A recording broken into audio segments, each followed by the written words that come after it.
চাকরি থেকে বের করে দেয়া যাবে না। যাদেরকে চাকরি থেকে বরখাস্ত করা হয়েছে তাদেরকে অতি দ্রুত সময়ের ভিতর পুনরায় চাকরিতে ফেরত নিতে হবে এবং রাষ্ট্রীয়ভাবে আওয়ামী লীগের বিরুদ্ধে, সন্ত্রাসী সংগঠন ছাত্রলীগের বিরুদ্ধে অভিযান পরিচালনা করতে হবে।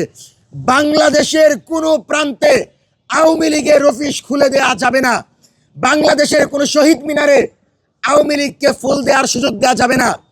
বাংলাদেশের কোনো গ্রামে আওয়ামী লীগের একজন নেতা কর্মী বিএনপির সমর্থন নিয়ে ঘুরে বেড়াবে, সেই সুযোগ দেওয়া যাবে না।